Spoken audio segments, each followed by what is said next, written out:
მზიდან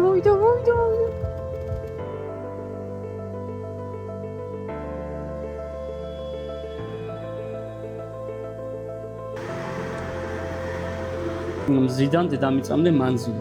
მზიდან დედამიწამდე მანძილი ასტრონომიაში საერთოდ ვიზარს საშუალოდ 150 მილიონი კილომეტრი. ეს არის ერთი ასტრონომიული ერთეული. მთვარე ისე არის თანამგზავრებით. ანუ მასზე დამოკიდებული. მოკლედ მანქანა გაგვიჭდა.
თომ თვალით გავხსენი, ეგრე ჩავსვა.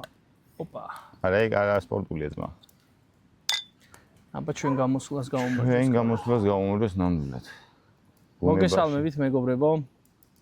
ჩვენ ახლა ვიმყოფებით მესხეთში, კონკრეტულად აწყურში ვიმყოფებით და ჩვენს უკან ხედავთ ტყის სახლს.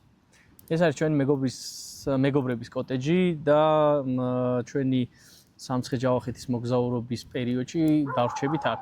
უნდა მოვიაროთ სამცხე-ჯავახეთი. ჩვენ გეგმებს გაგაცნობთ, რას ვაპირებთ, რის გადაღებას ვაპირებთ, რის მონახულებას ვაპირებთ და ყველაფერს ვიდეოშიც ნახავთ. რაც შეეხება ჩვენ გეგმებს, მეგობრებო, გეგმავთ რომ მოვინახოთ აწყურის ციხე, ჩაკ ბევრი კულტურული ძეგლები არის, რადგან მეტყველებს ერთ-ერთი ახლა სადაც ვიმყოფებით, ამ კოტეჯში Forest House, ხო ესეა.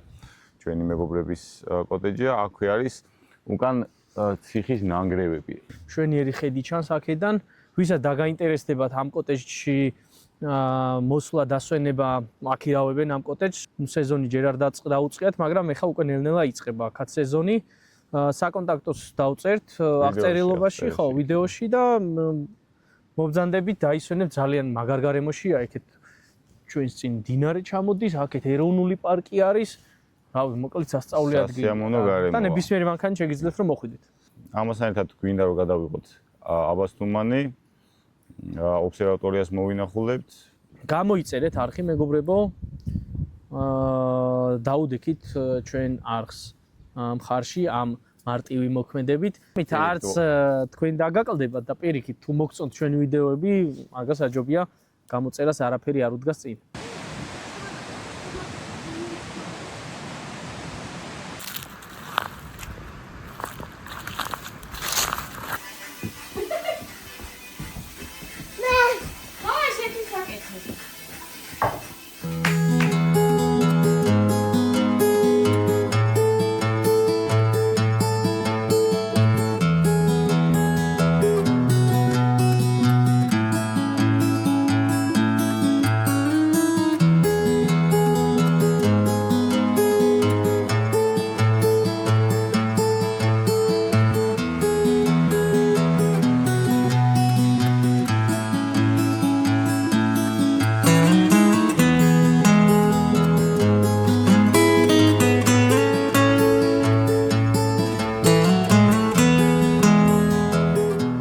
დილამშვიდობისა მეგობრებო. გათენდა ჩვენი მგზავრობის დღე. დილის საუზმისთვის ვემზადებით. ლინები უნდა შევწვით და გემრიელი და ნოყირის საუზმის შემდეგ გავეშურებით აწყურის ციხისკენ და შემდეგ უკვე აბასთომისკენ. აგერ ვახოდა თემე ერთობიან. კარგად ვართ მოწყობილები. მოკლედ ვიწყეთ ბლინის მზადების პროცესს. ხდება 2 ცალი კვერცხი. თემე ჩვენ დაგჭირდება სულთან რო იყოს. ურიოთ კარგად. ზე პარალელურად უნდა მოურიოთ. ქართული ხალხი. დამპალი რუსული ქვილი. სამწუხაროდ მეტის მოძიების საშუალება არ ქონდა. ჩვენი მასა თითქმის მივიდა იმ კონდიციამდე, რომ უკვე აფაზე უნდა დავასხათ. ძლიერი ქარის გამო გას უჭირს ტაფის გახურება და ჩვენ უნდა გადავინაცვლოთ კოტეჯის ტერიტორიაზე, თორე ესე ერაფერი ვერ გამოვა. ასე რომ წავედით კოტეჯში.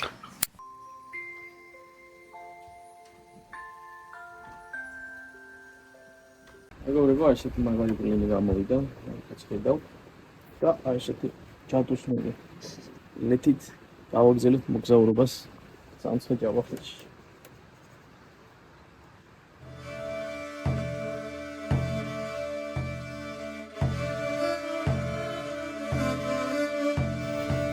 შუა საუკუნეებში აწყურის ციხე დიდ როლს თამაშობდა საქართველოს ცხოვრებაში.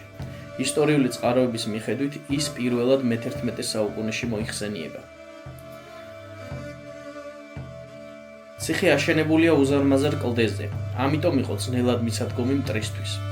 ხოლო ციხეში შესვლა კლდეში გამოკვეთილი ვიწრო გვირაბით შეიძლებოდა. ისტორიის ხანგრძლივი პერიოდის განმავლობაში აწყური ბევრჯერ გახდა დაპყრობლების სამიზნე. საბოლოოდ კი 1828 წელს დაუბრუნდა აწყურის ციხე საქართველოს მმართველობაში.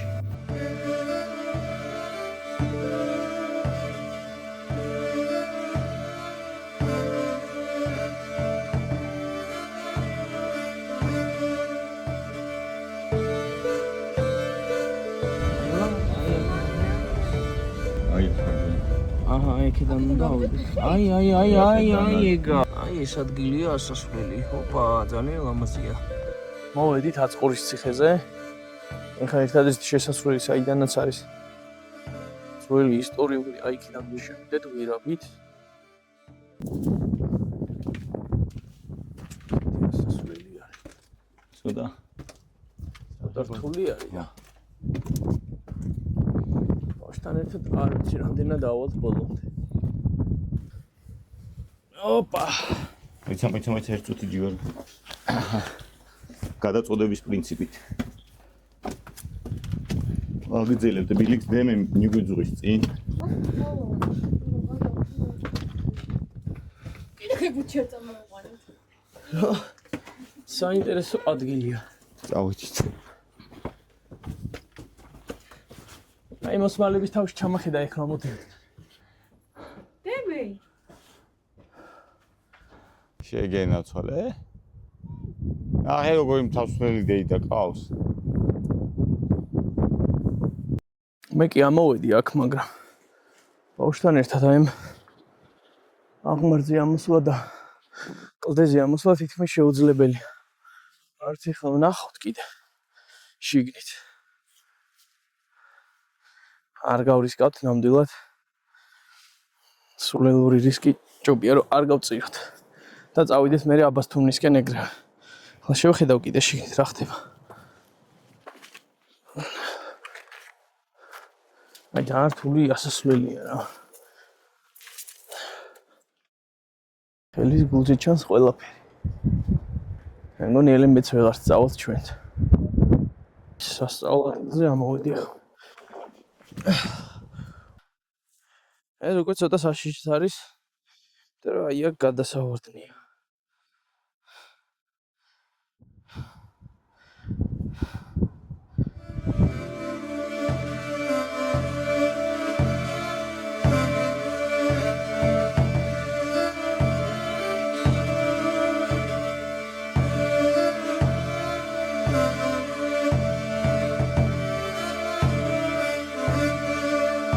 როგორც ვივარაუდეთ მეგობრებო, ბავშვთან ერთად ასვლა აქ თითქმის წარმოუდგენელია.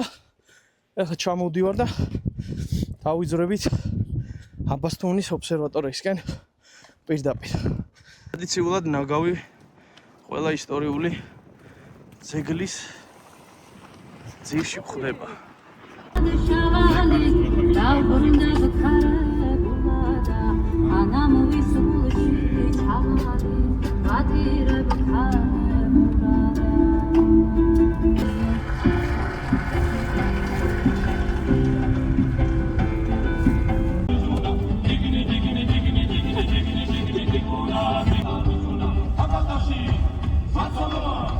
აი ბიჭო. ზას მაინც უყურე. ვანძები, ხელი არ გაუშვა რულის ცოტა.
ამოვიდით ობსერვატორიასთან, ველოდებით დაღამებას, რომ დავაკვირდეთ მე მთვარეს და ვარსკვლავებს.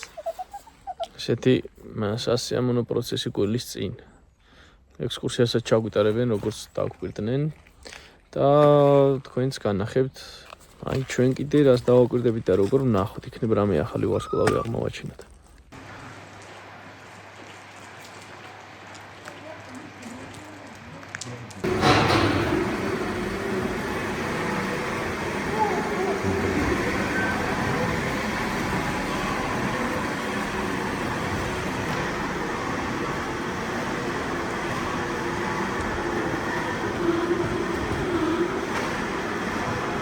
ობსერვატორიაში, რომელიც დაარსდა 1932 წელს. დამაარსებელი იყო ჩვენ დიდი მეცნიერი ევგენი ხარაძე.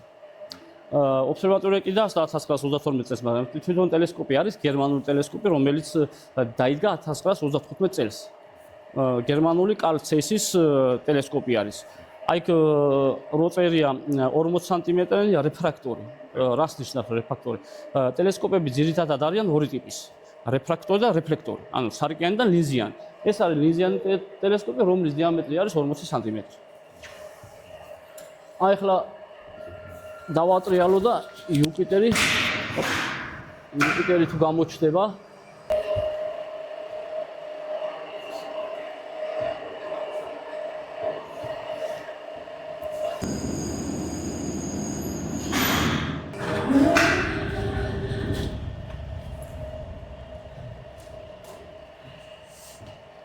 ახლა ვაპირებთ რომ დავაკვირდეთ აი ამას.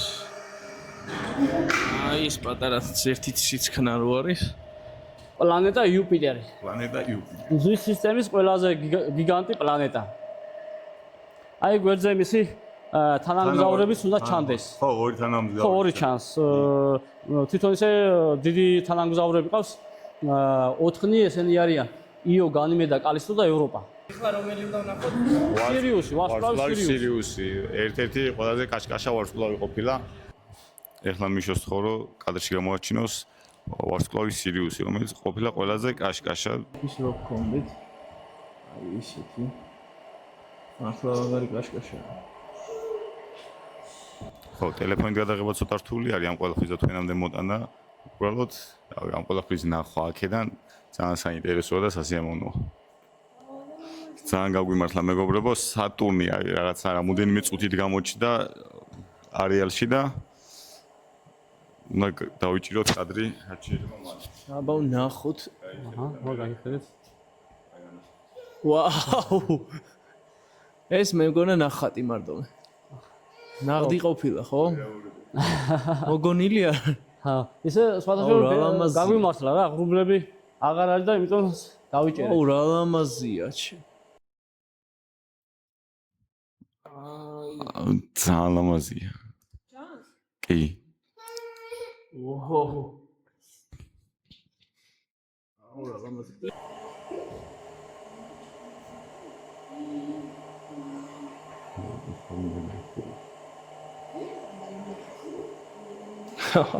დაპურნის გამოჭერილია. გადავინაცვლებთ ახლა მუზეუმში. აი ეს კაბინეტი არის ევგენი ხარაძის კაბინეტი, რომელმაც დაარსა ჩვენი ობსერვატორია. სამწუხაროდ 2001 წელს გარდაიცვალა. მანამდე იყო ობსერვატორიის დირექტორი. 60 წელი უცვლელი დირექტორი იყო. აქეთ არის ჩვენი დიდი მეცნიერი მიხეილ ვაშაკიძე. ვაშაკიძის სახელობის კრატერი არის მთვარის ზედაპირზე. მთვარის ზედაპირზე სხვადასხვა ჩვენი ქართული მეცნიერების კრატერები ბევრი არის. ჯაფიაშვილის არის, აგიხსნით პლუტონზე არის ერთ-ერთი კრატერი, კილაძის სახელობის კრატერი. კილაძე? მიშოც კილაძე. სასიამოვნო. ეხლა ისევ აი აბასტუმის ასტროფიზიკური ობსერვატორია რატო დაარსდა აქ? 1650 მეტრის სიმაღლეზე ზღვის დონიდან ქვედაბასტუმანში არის რომანოვების სასახლე. აი გიორგი რომანოვი ქვეის აბასტუმანში, ასე ვთქვათ, ისვენებდა, კურნალობდა, თან თვითონ ასტრონომია, ასე ვთქვათ, უყვარდა, ადმირალი იყო, მაშინ რუსეთში იყო საბჭოთა კავშირის პროფესორი იყო გერმანელი მეცნიერი გლაზენაპი. ან როგორც იზახიან, გლაზენაპი ჰექიმობას იცოდა. ანუ გიორგი რომანოვთან ერთად გლაზენაპი ჩამოვიდა, აი ეს პატარა კოშკი გააკეთეს და პირველად ცას გახედეს ქვეით აბასტუმიდან. ეს პატარა კოშკი დღეს აქ მეზობლად დგას. აი რესტავრაციის გაკეთებულს მე ტურისტებიც მივიღოთ. ანუ ეს არის პირველი. ეს არის პირველი. ხო, უკვე შემდეგ საბჭოთა კავშირის პერიოდში საუბარი იყო სამთო ობსერვატორიის გასაკეთებლად სამლა გაეკეთებინათ. აი მაშინ ნახეს გლაზენაპის ასე ვთქვათ მონაცემის აბასტუმანში არის ასეთი ადგილი, სადაც მშვენიერი ასე ვთქვათ ამინდია ვარსკვლავით დასაკვირვებლად. მაშინ ევგენი ხარაძე იყო 24 წლის. აი ჩამოიყვანეს ასე ვთქვათ კომისია, შეამოწმეს ეს ტერიტორია. ანუ ობსერვატორიის დასარსებლად მარტო სიმაღლე არ არის აუცილებელი. სიმაღლესთან ერთად ჰაერის ტენიანობა, გამჭვირვალეობა, ახლო ქალაქები არ არის რომ ცა გაანათოს. 365 დღიდან დაახლოებით 265 დღე იყო საუკეთესო. ამიტომაც ასე ვთქვათ დაარსდა აქ ობსერვატორია. აი ეს არის 70 სანტიმეტრიანი მენისკური ტელესკოპის მაკეტი. აი ეს ტელესკოპი არის, ამ წუთში ეს ტელესკოპი აღარ არსებობს, ასე ვთქვათ, სამწუხაროდ თუ საბედნიეროდ, აი ეს ტელესკოპი მოხსნეს და მის მაგივრად დააყენეს ახალი მეტრნახევრიანი ტელესკოპი. ეხლა 2024-ში და კი, ეს იყო მეტრათიანი. იმის აი ეს მართვის პუნქტი დაუზიანდა და ამიტომ მე აი ეს მოხსნეს და მის მაგივრად გაუმჯობესებული ვერსია. დადგეს მეტრნახევრიანი, ასე ვთქვათ, ტელესკოპი. აი ამ ტელესკოპში ახლა განსხვავება, რა განსხვავება არის? აი ამ ტელესკოპში ჩვენ რო ოკულარში გავიხედეთ და სატურნის რგოლები ვნახეთ. ამ ტელესკოპს თვითონ ტელესკოპს ასე ეგეთი ადგილი არ აქვს. ანუ როგორ არის? ტელესკოპში აყენია ციფრული მიმღები, ან მატრიცას უძახიან, ის შეერთებულია კომპიუტერზე. ანუ ტელესკოპი რასაც ხედავს, შენ ხედავ მონიტორზე. მონიტორზე გამოტანილია ციფრულად ყველაფერი. და ეს ტელესკოპები, დიდი ტელესკოპები, რაც არის ხელით არ არის სამოძრავებელი, როგორც ეს ტელესკოპი იყო. ესენი არის, აქ დაждდება ასე ვთქვათ ასტრონომი. მისცემს კოორდინატებს, მისცემულ კოორდინატებზე წავა ტელესკოპი დადგება. ხშირად იზახიან ნახე ვარსკვლავი ჩამოვარდა რაღაცა ჩაიფიქრე, ეს მთლად ეგრე არის, ანუ ვარსკვლავი არ ვარდება და ეს არის მეტეორიტის დამსხვრევი ზემოდან ჩახედეთ გამადიდებელი მინადებს. ძალიან საინტერესო.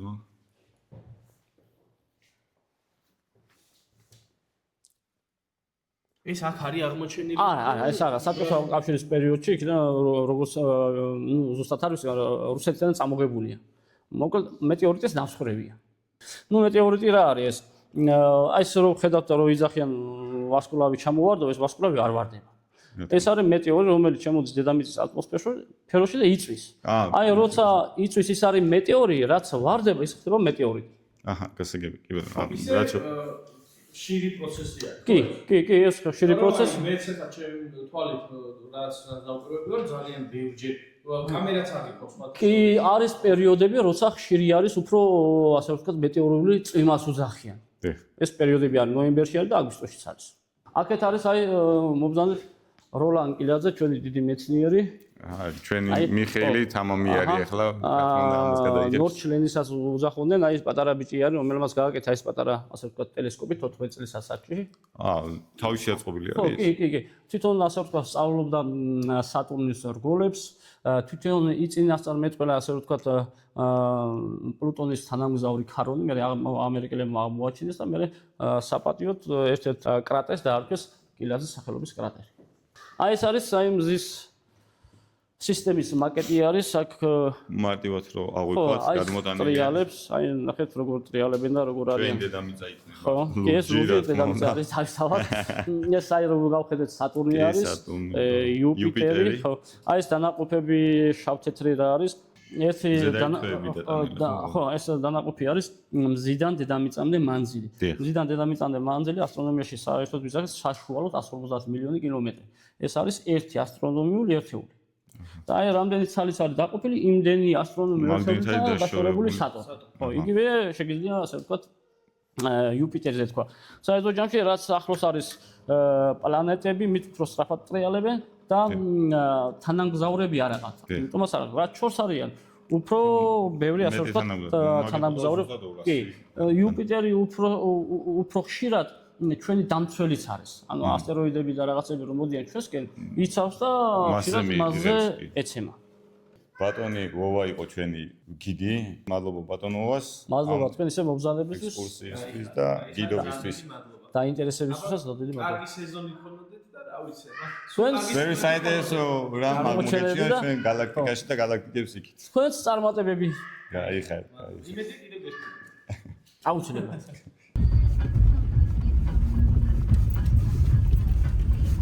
გამოვედით ემოციებით დატვირთულები ობსერვატორიიდან, აი მართლა გაოცებულები ვართ. ვერ ფარავთ ჩვენ ემოციებს. პირველად თამბაქულს ვიყავით და მაშინ დავუკვირდით თვალეს, ეხლა ამ პერიოდში თვალი არ ჩანს, 20 წლიდან გამოჩნდება, როგორც გითხრეს. სატურნი ვნახეთ, იუპიტერი ვნახეთ. ძალიან ლამაზი იყო. სურათებიც გადავიღეთ, ვიდეოში ჩავსვავთ და სხვადასხვა ხო, პირველად ვიყავი მეც არა მარტო ობსერვატორიაში, არამედ ანუ აბასთუმანში ვიყავ პირველად და ძალიან ლამაზი ადგილია, ძალიან მოწონს. მოკლედ წავედით ახლა ჩვენი კოტეჯისკენ და რაიმე საინტერესო დღეს თუ კიდე გადახვდა, იმასაც ჩავწერთ და აღუბეჭდავთ კადრზე. თუ არა და ხვალ დილით შევხვდებით.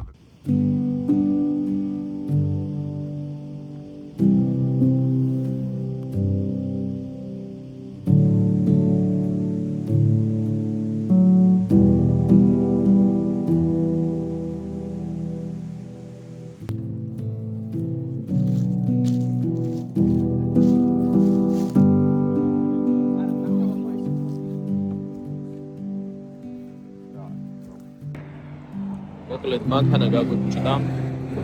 ახალ ციხეში მოვედით ახლა. აქ ოსერებში და ვაკეთებთ მანქანებს. აი ესეთი რაღაც დაიმართა ჩვენ სიჩქარის კოლოფის დროს. ახო.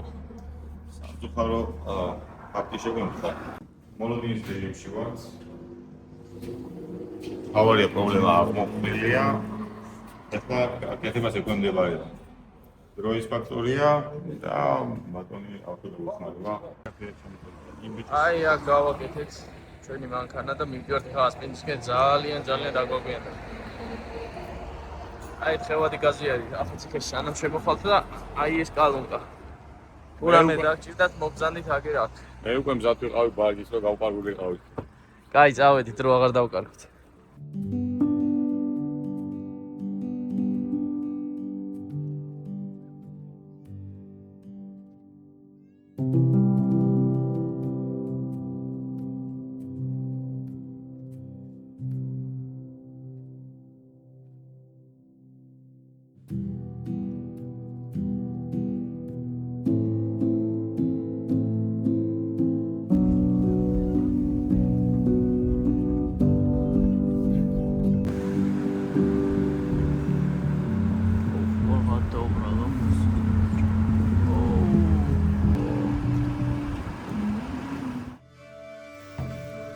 ხერთვისის ციხე ისტორიულ წყაროებში იხსენიება როგორც საქართველოს ერთ-ერთი უძველესი ციხე. როგორც აწყურის ციხე, ისიც მნიშვნელოვან როლს ასრულებდა საქართველოს ცხოვრებაში. ხერთვისის ციხე სავარაუდოდ ადრევე იყო დაარსებული. სამწუხაროდ ზუსტი ცნობები არ არსებობს. ქართველი ისტორიკოსის ლეონტი მროველის ცნობით, ხერთვისი ანტიკური პერიოდის ქართლის პირველ ქალაქთა შორის სახელდებოდა. ადრეული საუკუნეების ხერთვისის შესახებ ცოტა რამ არის ცნობილი, მაგრამ გამოთქმულია ვარაუდი, რომ ანტიკური პერიოდის ნაშთები შესაძლოა მიწის ქვეშ იქნას მოკლეული. ჩვენი მოგზაურობა ისტორიულ მესხეთში სრულდება, მაგრამ საქართველოს ისტორია გრძელდება ტაო-კლარჯეთით, რომელიც სამწუხაროდ დღევანდელი თურქეთის ტერიტორიაზე მდებარეობს. მადლობა, ვინც ბოლომდე გვიყურა. გამოიწერეთ ჩვენი არხი, გააქტიურეთ ზარის ღილაკი, რადგან ჩვენი მომდევნო ვიდეოები არ გამოგჩნდა.